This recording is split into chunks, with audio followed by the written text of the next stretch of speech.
हमारे साथ बातचीत करने के लिए हैं भारत देश के वरिष्ठ अधिवक्ता हैं हरवंश चावला जी। फिलहाल उनको नई जिम्मेदारी दी गई है, ब्रिक्स में चैम्बर ऑफ कॉमर्स और इंडस्ट्री के चेयरपर्सन बनाया गया उनको भारत की तरफ से। सर, आपका टाइम्स नाउ में बहुत बहुत स्वागत है। इस वक्त जिस तरीके के हालात बने हुए हैं भारत और पाकिस्तान के, लेकिन पाकिस्तान जैसे देश का सपोर्ट तुर्की और अजरबैजान जैसे देश कर रहे हैं। भारत के अंदर जो ट्रेडर्स हैं वो इन देशों के साथ में व्यापार नहीं करना चाहते हैं। कई जगहों से आवाज़ उठ रही है कि तुर्की का और अजरबैजान से जो भी हम चीज़ें लेते थे वो हम नहीं लेंगे, जो देते थे वो नहीं देंगे। चूंकि आप कॉमर्स और इंडस्ट्री के ब्रिक्स के चेयरपर्सन हैं, आप इस पूरे मामले को किस तरीके से देखते हैं? देखिए, सबसे पहले तो धन्यवाद। मैं एक चीज़ जानता हूँ, कोई भी स्टेट कंट्री जो टेररिज्म को बढ़ावा देती है वो खुद ही एक टेररिस्ट स्टेट है। और आज की डेट में मुझे कोई इसमें डाउट नहीं है कि मैं पाकिस्तान को टेररिस्ट स्टेट बोल सकता हूँ।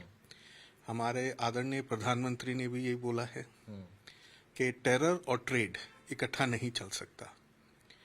मैं एक नागरिक होने के नाते भी, एक इंडिविजुअल कैपेसिटी में भी और ब्रिक्स के चेयरमैन होने के भी कैपेसिटी में एक बात बोल सकूंगा कि किसी भी देश को आपने अगर सबक सिखाना है तो वहाँ इकोनॉमिक वॉर लड़नी चाहिए, जो हमारे आदरणीय प्रधानमंत्री जी लड़ रहे हैं इस वक्त पाकिस्तान के साथ। उसका मतलब आप बम फेंक के, गोली फेंक के कोई आपको ज़्यादा अचीवमेंट नहीं होगी, क्योंकि नुकसान का जानो मान दोनों तरफ है।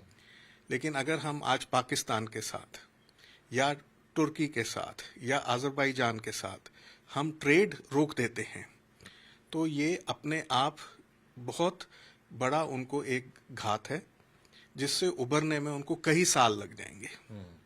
आपको इसका एक एग्जाम्पल देता हूँ। कोविड में क्या हुआ, इंटर कंट्री ट्रेड रुक गया, बहुत जगह रेवेन्यू रुक गया।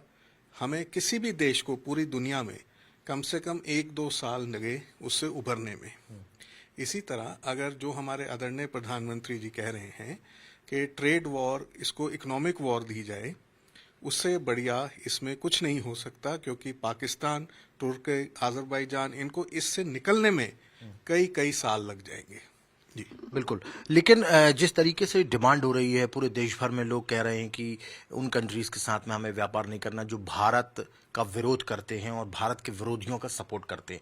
चूंकि आप ब्रिक्स में हैं, ब्रिक्स कंट्री में हालांकि तुर्की और अजरबैजान नहीं आते, लेकिन क्या आप ब्रिक्स देशों से अपील करना चाहेंगे कि कुछ इस तरीके के कदम उठाए जाएं जिससे कि जो टेररिस्ट कंट्री, जैसा कि आप बोल रहे हैं कि पाकिस्तान एक टेररिस्ट स्टेट है, इस तरीके के टेररिस्ट स्टेट को इकोनॉमिकली सपोर्ट ना किया जाए, और खासकर वो देश ना करें, और उन देशों के साथ भी जो ट्रेड है वो ना हो, तुर्की के साथ में, अजरबैजान के साथ में। क्या इस तरीके की अपील भी करना चाहेंगे आप?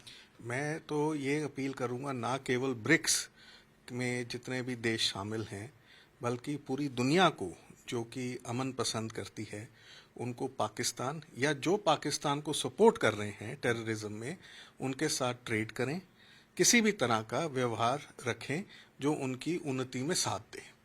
क्योंकि कोई भी स्टेट अगर टेररिज्म को सपोर्ट करता है तो वो गलत है, चाहे वो ब्रिक्स की कंट्री है, चाहे ब्रिक्स से बाहर है। तो मेरी ये अपील ना केवल ब्रिक्स की कंट्रीज के लिए है, बट ये पूरी दुनिया के लिए, हर देश के लिए है कि टेररिज्म को सपोर्ट किसी को नहीं करना चाहिए। ये मेरी अपील व्यक्तिगत नाते भी है और एक ब्रिक्स के chamber of commerce and industry के चेयरमैन के भी नाते है। तो चेयरमैन के नाते, जो कि आपने अभी 2 दिन पहले ही आपकी नियुक्ति हुई है, आप इस पद पर आए हैं, क्या आप ब्रिक्स कंट्रीज को कोई लेटर लिखना चाहेंगे या इस पर कुछ और भी एक्शन करना चाहेंगे, कोई मीटिंग बुलाना चाहेंगे, कुछ काम करना चाहेंगे इस पर? हम ऑलरेडी इस पे काफी कुछ कर रहे हैं और आने वाले हफ्ते 2 हफ्ते में वो और भी आपको नजर आएगा, मीडिया में भी और दुनिया को भी नजर आएगा कि हमारा इसमें क्या व्यू है, हम इसको कैसे, इसकी निंदा कर रहे हैं और कैसे ट्रेड वॉर को सपोर्ट कर रहे हैं। बहुत बहुत धन्यवाद हमारे साथ बातचीत करने के लिए। तो हमारे साथ बातचीत करने के लिए हरवंश चावला जी थे, जो कि देश के वरिष्ठ अधिवक्ता भी हैं और ब्रिक्स के चैम्बर ऑफ कॉमर्स इंडस्ट्री के चेयरपर्सन भी। वो सीधे तौर पर कह रहे हैं कि जो कंट्री पाकिस्तान जैसे टेररिस्ट स्टेट का सपोर्ट करती है, निश्चित तौर पर उसके साथ में ट्रेड खत्म होना चाहिए। और ब्रिक्स कंट्रीज से भी इन्होंने अपील की और ब्रिक्स के अलावा भी जो कंट्रीज हैं उनसे भी अपील की है। उसके लिए ये है वो काम भी करेंगे। अब देखने वाली बात है कि पूरे देश भर में तुर्की का और अजरबैजान का विरोध हो रहा है, क्योंकि उसने पाकिस्तान का सपोर्ट किया था भारत के साथ में युद्ध के दौरान। अब देखने वाली बात है कि ये जो कॉमर्शियल वॉर की बात कही जा रही है, इकोनॉमिक वॉर की बात कही जा रही है, ये और कहां तक जाती है और इससे कितना झटका पाकिस्तान, तुर्की और अजरबैजान को लगता है। हिमांशु तिवारी, टाइम्स नाउ नवाद के लिए विजय मनोज सिंह के साथ दिल्ली से।